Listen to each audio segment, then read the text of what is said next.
بسم الله الرحمن الرحيم الرحمن علم القرآن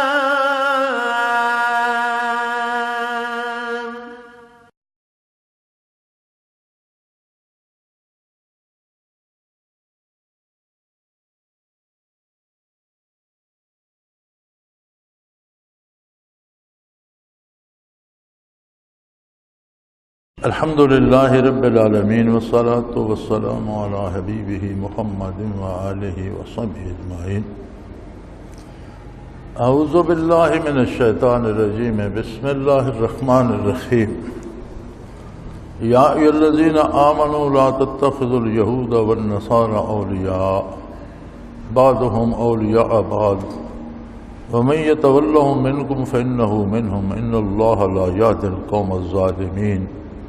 فترى الذين في قلوبهم مرض يسارعون فيهم يقولون نخشى أن تصيبنا دائرة فعسى الله أن يأتي بالفتح وأمر من عنده فيصبحوا على ما أسروا في أنفسهم نادمين. اللهم سبحانك لا علم لنا إلا ما علمتنا إنك أنت العليم الحكيم. مولاي صل وسلم دائما أبدا علی حبیبک خیر الخلق کلہم. اے ایمان والو،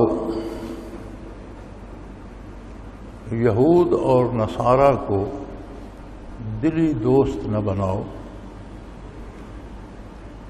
یہ آپس میں ایک دوسرے کے دوست ہیں،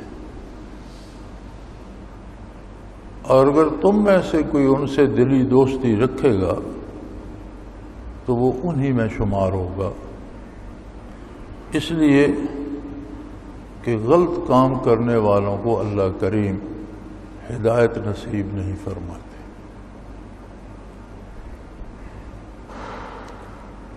اور جن لوگوں کے دلوں میں مرض ہے، جن کے دل بیمار ہیں، آپ دیکھتے ہیں کہ وہ اس معاملے میں بڑی تیزی کرتے ہیں، یعنی یہود و نصارہ سے دلی دوستی بنانے میں بہت تیزی دکھاتے ہیں، اور کہتے یہ ہیں کہ ہمیں خطرہ یہ ہے کہ ان سے دوستی نہ کریں تو ہم پر کوئی مصیبت آ پڑے گی. اللہ قادر ہے، وہ چاہے تو مسلمانوں کو ان پہ واضح فتح دے دے، اور یہ جو لوگ منافقین ہیں اور ان سے دوستی کرنا چاہتے ہیں، یہ اپنے کردار پر نادم ہوں، شرمندہ ہوں. یہ سادہ سا ترجمہ ان آیات مبارکہ کا واضح حکم ہے اللہ کریم کا کہ یہود و نصارہ سے دلی دوستی نہ رکھو، اور جو رکھے گا وہ انہی میں شمار ہو. مسلمان اور کافر کے تعلقات کی نوعیت کیا ہونی چاہیے؟ تعلقات دو قسم کے ہوتے ہیں. ایک تعلق ہے بحیثیت انسان، انسان کا انسان سے ایک رشتہ ہے، اس میں مومن اور کافر کی کوئی تفریق نہیں. مثلا کوئی بیمار ہے، اس کو آپ دوا دیتے ہیں، آپ کسی دکان سے کپڑا جوتا سودا خریدتے ہیں، وہ مومن ہے یا کافر ہے، لین دین کرتے ہیں. مزدوری کوئی کرتا ہے کسی کافر یا منافق یا یہودی یا نصرانی کے پاس، اس نے اپنی مزدوری کرنی ہے، اجرت لینی ہے، چلا جانا ہے. یا کوئی یہودی نصرانی یا دوسرا کوئی کافر محتاج ہے، آپ اس کی مدد کر دیتے ہیں، گر گیا ہے آپ اسے اٹھا دیتے ہیں،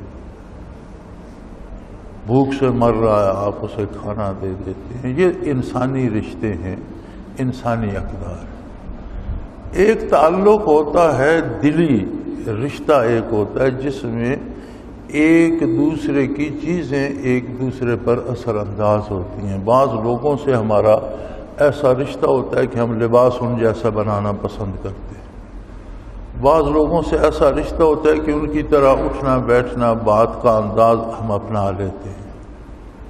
ایک دلی دوستی ہوتی ہے. اپنے نفع نقصان کی بات ان سے ہم کرتے ہیں اور ان سے سمجھاتے ہیں کہ کیا کرنا چاہیے، کس طرح کرنا چاہیے، اپنے معاملات میں ان سے مشورہ کرتے ہیں، ان کے معاملات میں ان کو مشورہ دیتے ہیں، یہ ہوتی ہے دلی دوستی۔ یہ مومن اور کافر میں نہیں ہو سکتی۔ اور یہود و نصارہ چونکہ اہل کتاب ہیں تو ہو سکتا ہے کسی کو غلطی لگے کہ یہ تو اہل کتاب ہیں، ان کے ساتھ تو دوستی ہو سکتی ہے۔ فرمایا ہرگز نہیں، دلی دوستی ان کے ساتھ بھی اس لیے نقصان دہ ہے کہ یہ تم جیسے نہیں ہوں گے، تم کو اپنے جیسا بنانے کی کوشش کریں گے۔ جو حرام یہ کھاتے ہیں تمہیں کھلانے کی کوشش کریں گے، تمہارے عقائد اور نظریات میں فساد ڈالیں گے، تمہارے کردار میں فساد ڈالیں گے، لہذا یہ دوستی شرعاً حرام ہے۔ اور سزا اس کی اللہ کریم نے یہ مقرر فرمائی کہ جو یہود و نصارہ سے دلی دوستی کرے گا اللہ کے نزدیک اسے یہودی اور نصرانی ہی سمجھا جائے گا، خواہ وہ اپنے آپ کو مسلمان کہتا رہے۔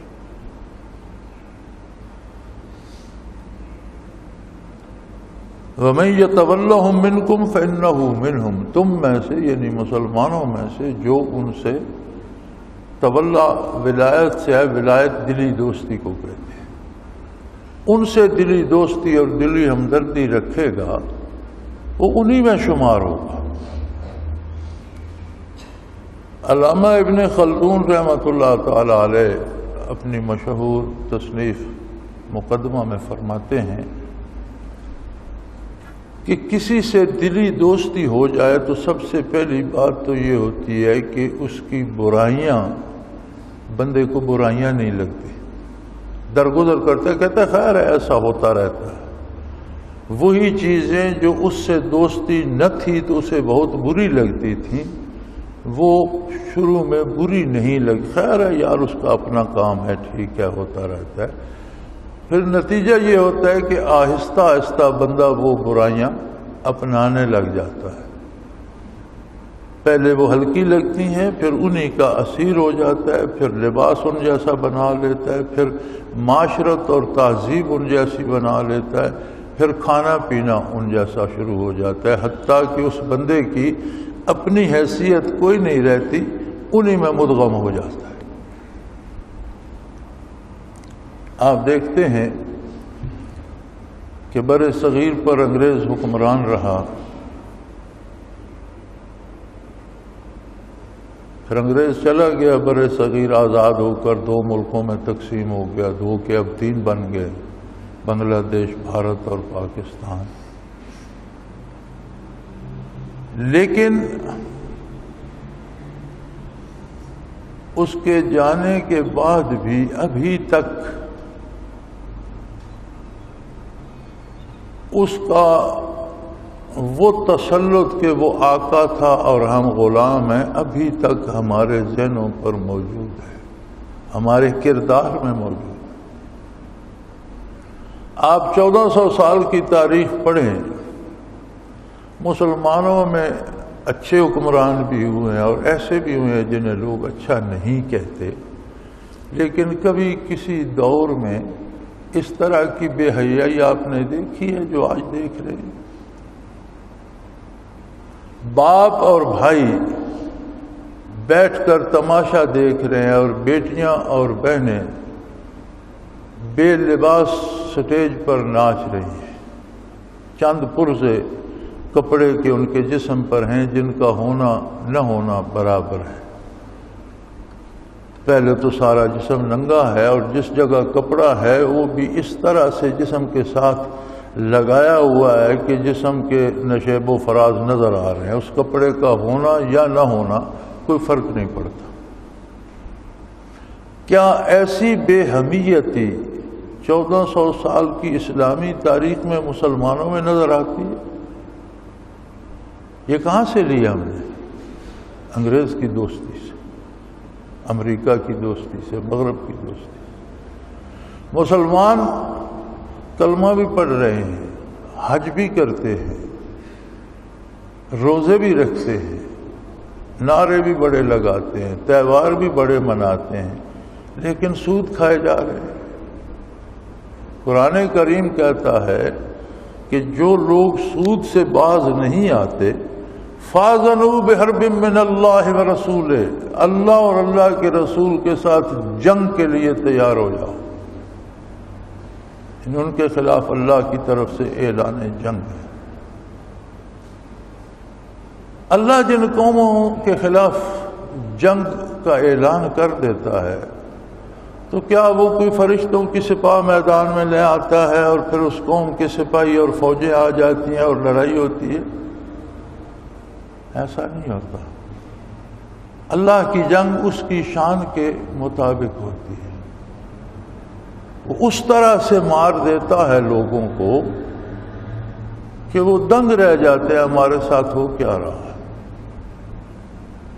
اب جو ہمارے ساتھ ہو رہا ہے آپ اندازہ کریں کہ کہنے کو اسلامی بھی ہے اور جمہوری بھی ہے، ریاست آزاد ریاست ہے، لیکن عملاً آپ جتنے تک بندوق بردار دروازے پہ کھڑے نہ کریں کسی مسجد میں سجدہ نہیں کر سکتے۔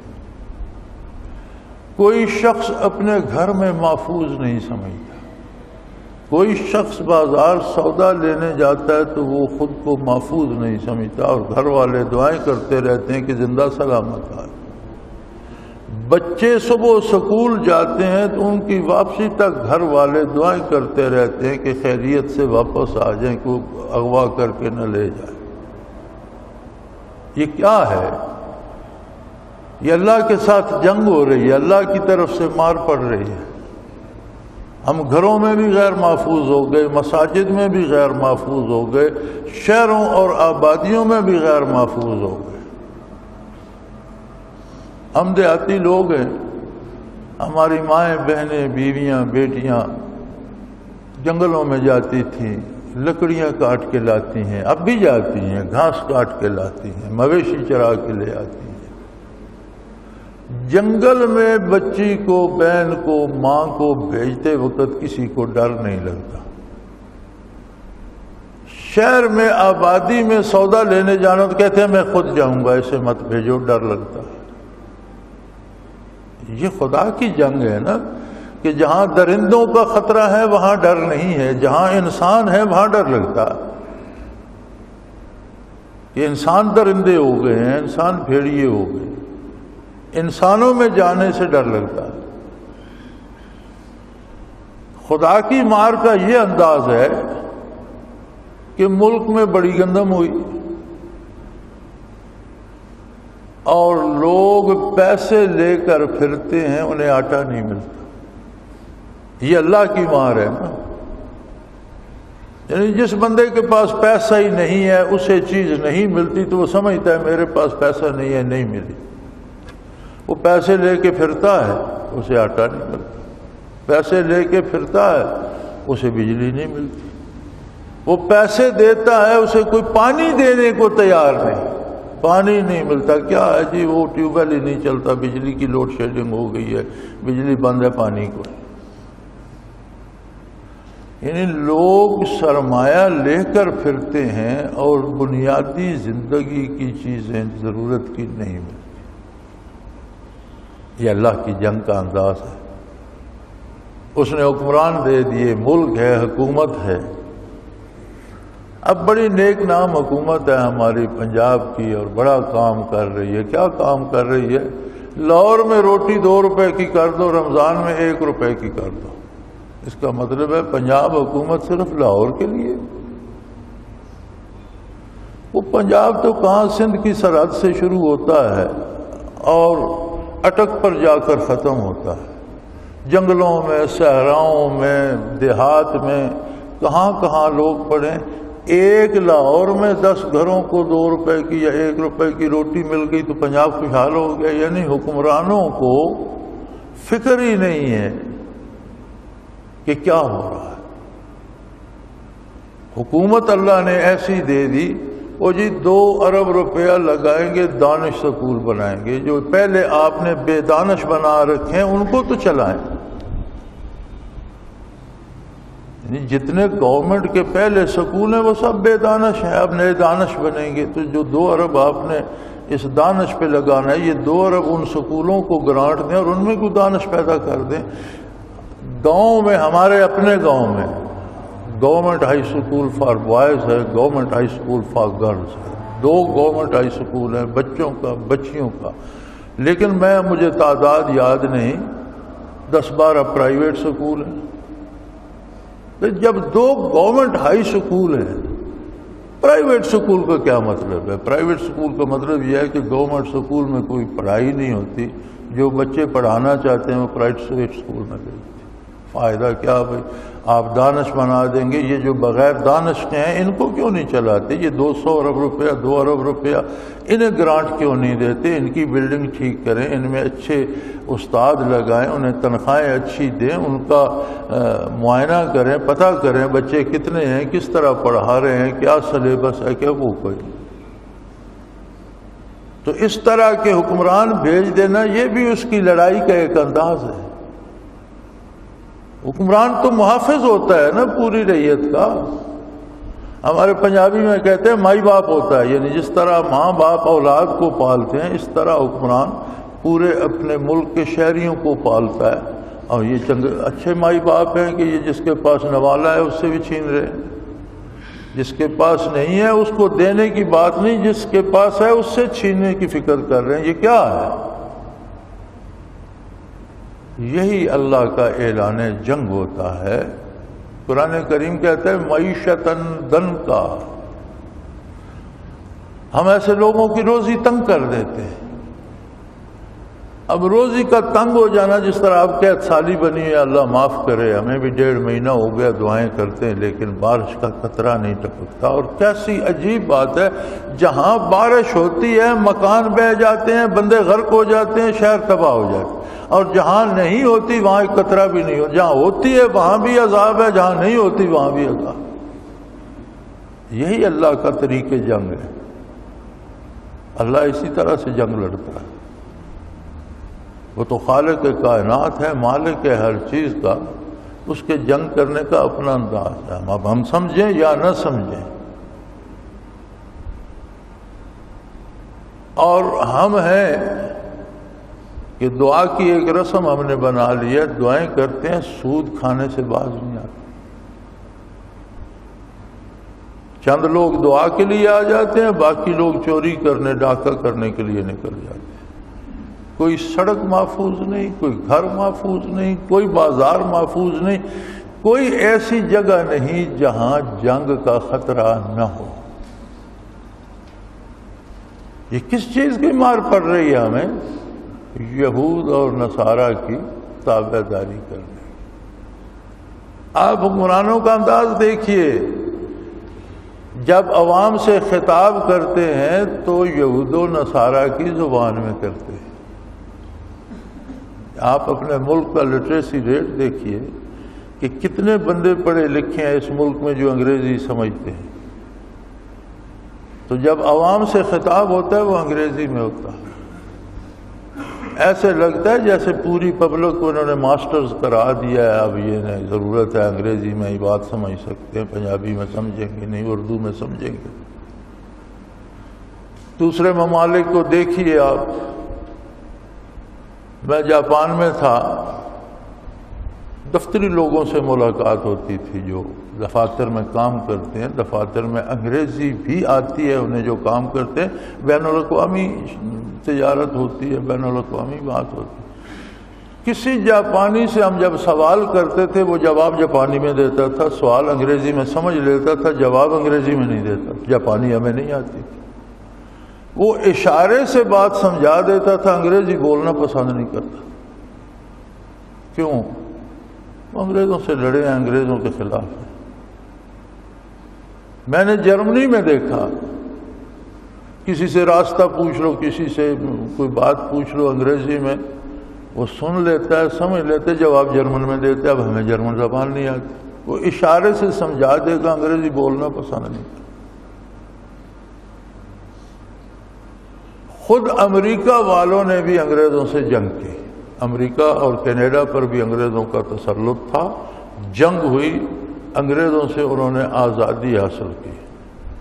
آزادی کے بعد انہوں نے ہر چیز بدل دی، حتیٰ کہ جوتی کا تسمہ تک انگریز سیدھا ایک سے دوسرے سوراخ میں ڈالتے ہیں، وہ اوپر نیچے ٹیڑھا کر کے ایکس بنا کے ڈالتے ہیں، ان کے خلاف کرتا ہے.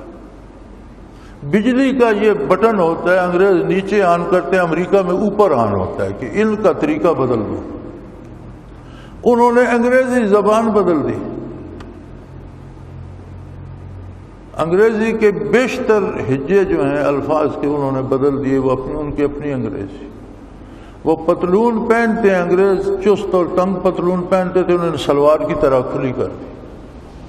یعنی ایک ایک چیز انہوں نے ان کے خلاف بدل دی. ہمارا یہاں کچھ نہیں بدلا. جیسے یہاں انگریز تھے تو ہم انگریز بننا پسند کرتے تھے، ویسے ہی ان کے بعد بھی ہمارے حلیے بھی وہی ہیں، شکلیں بھی، لباس بھی، انداز بھی. کیوں؟ اس لیے کہ یہ ملک آزاد ہوا ہی نہیں. یہ جو جشن آزادی منائے جا رہے ہیں یہ لوگوں کو دھوکہ دینے کے لیے. آزادی تب ہوتی کہ جب انگریز بر صغیر میں آیا تو یہاں جو نظام تھا الف سے یہ تک اس نے بدل دیا. اس نے تعلیمی نظام اپنا بنایا، معاشی نظام اپنا بنایا، عدالتی نظام اپنا بنایا، سیاسی نظام اپنا بنایا، فوجی نظام اپنا بنایا، پولیس کا نظام اپنا بنایا. جب انگریز چلا گیا تو ہمیں چاہیے تھا کہ وہ نظام غلاموں کے لیے تھا، وہ کالونیل سسٹم تھا، سلیوری سسٹم تھا، وہ غلاموں کے لیے تھا. انگریز آقا تھا، ہم غلام تھے. کالونیل سسٹم یا سلیوری سسٹم یا غلامانہ نظام کیوں بدنام ہے؟ اس لیے کہ غلامانہ نظام میں ساری مزدوری غلام کرتا ہے، سارا فائدہ آقا کو ہوتا. محنت ہم کرتے تھے، مزدوری ہم کرتے تھے، فائدہ انگریز کو ہوتا تھا. دولت جمع ہو کر تاج برطانیہ کے پاس جاتی.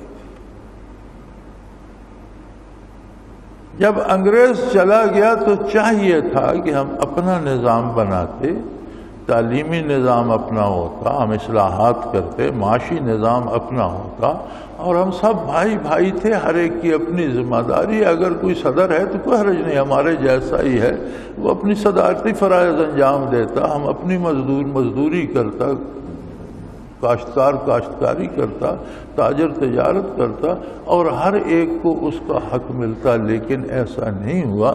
ہم پر ابھی تک الف سے یہ تک وہی سلیوری سسٹم، غلامانہ نظام نافذ ہے.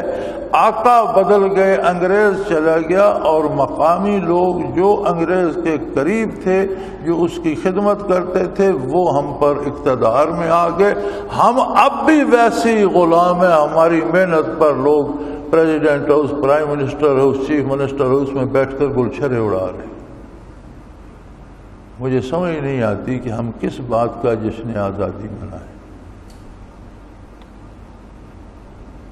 ہم کہتے ہیں حضرت محمد صلی اللہ علیہ وآلہ وسلم اللہ کے آخری نبی اور رسول اور امام الانبیاء حق ہے. ان کے بعد کوئی نیا نبی نہیں آئے گا، حق ہے. قرآن اللہ کی آخری اور برحق کتاب ہے، اس کے بعد کوئی کتاب نہیں آئے گی.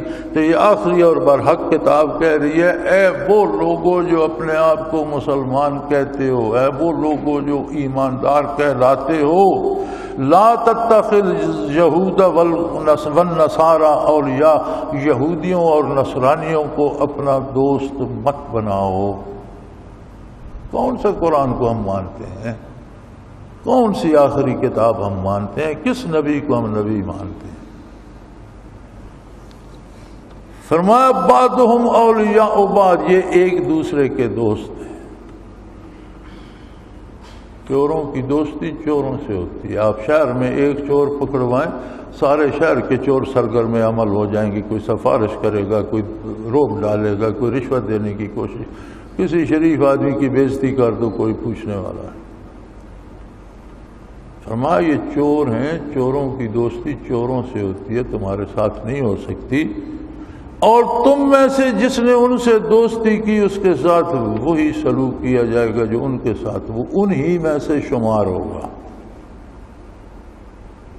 اور پھر بڑی سزا یہ ہے کہ ایسے ظالموں کو، ایسے بدکاروں کو جو دعویٰ مسلمان ہونے کا کریں اور دوستی یہود و نصارہ سے رکھیں، اللہ ایسے لوگوں کو ہدایت نصیب نہیں فرماتا، یہ گمراہی میں سر پٹک پٹک کر مر جاتے ہیں۔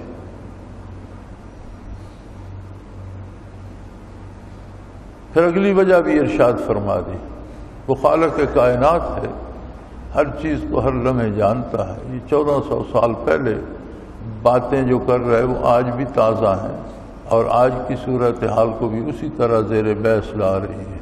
فرمایا فَتَرَى الَّذِينَ فِي قُلُوبِهِم مَرَضٌ، آپ دیکھتے ہیں ان لوگوں کو جن کے دلوں میں منافقت ہے، جو بظاہر مسلمان ہونے کے دعوے دار ہیں، ان کے دلوں میں اللہ پر ایمان نہیں ہے۔ منافقت کیا ہوتی ہے؟ دل کا مرض کیا ہوتا ہے کہ دل میں وہ یقین نہ ہو، جو دعویٰ زبان سے ہو رہا ہے اس پر یقین دل کو نہ ہو۔ فرمایا ان کے دل بیمار ہیں، ان کے دلوں میں مرض ہے، اور جن کے دل بیمار ہیں یسارعون فیہم، وہ یہود اور نصارہ سے دوستی کرنے میں دوڑ لگا دیتے، بڑی تیزی دکھاتے، بھاگ بھاگ کر جاتے ہیں۔ کس کے؟ اور کہتے کیا ہیں؟ نخشی ان تصیبنا دائرہ، اگر ہم ان سے دوستی نہ کریں تو ہم پر کوئی مصیبت آ جائے۔ ہمارے پاکستان کے جتنے سیاسی لیڈر ہیں، اللہ ماشاء اللہ کو اچھے لوگ بھی ہوں گے، لیکن جن کو ہم جانتے ہیں ان سب کی امید تو یہی ہے کہ اگر امریکہ ناراض ہو گیا تو حکومت نہیں ملے گی، اور جن کے پاس ہے وہ سمجھتے ہیں ہمیں امریکہ نے دی ہوئی ہے۔ کیا خود فریبی ہے اور کیا بے وقوفی ہے۔ ہر چیز اس کے اپنے دست قدرت میں ہے۔ وَتُعِزُّ مَن تَشَاءُ وَتُذِلُّ مَن تَشَاءُ بِيَدِكَ الْخَيْرُ إِنَّكَ عَلَىٰ كُلِّ شَيْءٍ قَدِيرٌ۔ تو شاہوں کو گدا کر دے، گدا کو بادشاہ کر دے، اشارہ تیرا کافی ہے گھٹانے اور بڑھانے۔ لیکن نہیں، وہ کہتے ہیں ہمیں تو امریکہ نے دی ہوئی ہے، ناراض ہو گئے تو ہماری حکومت چلی جائے گی۔ اللہ کریم فرماتا ہے منافقوں کی یہی دلیل ہوتی ہے کہ ہمارے پاس جو کچھ ہے یہ یہود و نصارہ کی دین ہے، اگر ان سے ہم دوستی نہیں کریں گے تو کسی بڑی مصیبت میں پھنس جائیں گے۔ وہ فرماتا ہے ان سے نہیں، مجھ سے دوستی کر کے دیکھو، یہود و نصارہ سے نہیں، اللہ و اللہ کے رسول سے دوستی کر کے دیکھو، وہ ایسا قادر ہے اصل اللہ یاتی بالفتح، وہ قادر ہے، وہ تمہیں ان پر فتح دے سکتا ہے، تم ان پر غالب آ سکتے۔ او امر من عنده، یا اپنی طرف سے اور کوئی ایسا امر صادر کر دیتا ہے کہ یہ تمہارے محتاج ہو جاتے ہیں، تم سے کمزور ہو جاتے ہیں۔ اور ایسا ہوتا ہے اور ہوتا رہا ہے۔ جب یہ آیات کریمہ نازل ہوئی تھی تو یہود و نصارہ مدینہ منورہ میں بھی تھے، منافقین ان کی طرف دوڑتے تھے کہ ان کے پاس قلعے ہیں، طاقت ہے، تو مسلمان تو گنتی کے چند ہیں، مکے والے آئیں گے اور ان کو ملیا میٹ کر جائیں گے تو ہم خواہ مخواہ مار کھائیں۔ لیکن اللہ نے کیا کیا؟ مکہ فتح ہو گیا، مکے والے فتح ہو گئے، یہود و نصارہ کو مدینہ منورہ چھوڑ کر جانا پڑا، ملک بدر کر دیے گئے، کچھ قتل ہوئے، کچھ ملک سے نکال دیے گئے۔ فرمایا اللہ قادر ہے، وہ تو اس پہ بھروسہ کرو، وہ تمہیں ان پر فتح دے۔ آج بھی وہ قادر ہے، آج بھی فرمایا مجھ پہ بھروسہ کرو، میرے نبی کا ساتھ دو، میرے نبی کا اتباع کرو، آج بھی میں قادر ہوں کہ تمہیں یہود و نصارہ کی دنیا پہ فتح دے دوں، یا ایسا انقلاب لے آؤں کہ وہ بھی ہکا بکا رہ جائیں اور تم بھی حیران ہو جاؤ۔ فَيُصْبِحُوا عَلَىٰ مَا أَسَرُّوا فِي أَنفُسِهِمْ نَادِمِينَ، اور جب ایسے حالات ہوتے ہیں تو یہ منافق جنہوں نے دل میں بغض چھپا رکھا ہوتا ہے، پھر انہیں ندامت ہوتی ہے، شرمندگی ہوتی ہے، پھر یہ منہ دکھانے کے قابل نہیں رہتے۔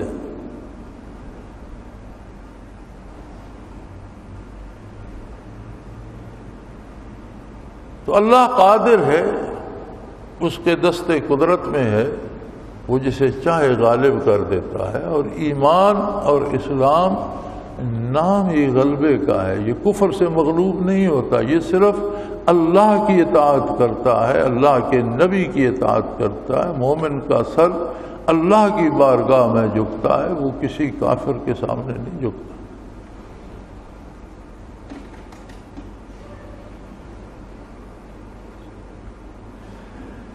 وَيَقُولُ الَّذِينَ آمَنُوا أَهَؤُلَاءِ الَّذِينَ أَقْسَمُوا بِاللَّهِ جَهْدَ أَيْمَانِهِمْ إِنَّهُمْ لَمَعَكُمْ حَبِطَتْ أَعْمَالُهُمْ فَأَصْبَحُوا خَاسِرِينَ۔ فرمایا ہمیشہ ایمان والوں کو تو حیرت ہوتی ہے کہ یہ وہ لوگ ہیں جنہوں نے بڑی بڑی جو قسمیں کھایا کرتے تھے کہ ہم اللہ کے بندے ہیں اور ہم مسلمان ہیں اور حضور کے غلام ہیں، اور بڑے نعرے لگایا کرتے، اور یہ ان کا کردار ہے کہ شکل اور غلامی کافروں کی کرتے ہیں، امیدیں کافروں سے وابستہ ہیں، یہود و نصارہ کے غلام بنے ہوئے ہیں،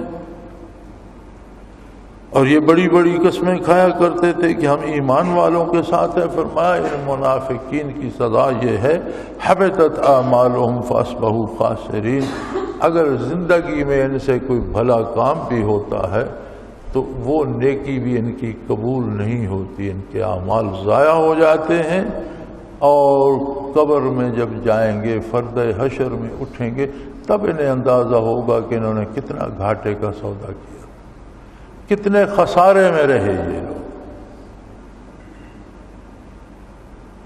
جب ان کا کردار دیکھتے ہیں تو سادہ سا ترجمہ یہ ہے وَيَقُولُ الَّذِينَ آمَنُوا أَهَؤُلَاءِ الَّذِينَ أَقْسَمُوا بِاللَّهِ جَهْدَ أَيْمَانِهِمْ إِنَّهُمْ لَمَعَكُمْ، یہ وہ لوگ ہیں جو بڑی بھاری قسمیں کھایا کرتے تھے کہ اے ایمان والو ہم تمہارے ساتھ ہیں، اور ان کا کردار یہ ہے۔ فرمایا ان کی سزا یہ ہے کہ ان کے اعمال ضبط ہو جائیں گے، حبط ہو جائیں گے، ضائع کر دیے جائیں گے، اور فرد حشر انہیں سمجھ آئے گی کہ یہ کس قدر خسارے میں رہے اور انہوں نے کتنا نقصان اٹھایا۔ وآخر دعوانا ان الحمدللہ رب العالمین۔ اللہ اللہ اللہ اللہ اللہ اللہ اللہ اللہ۔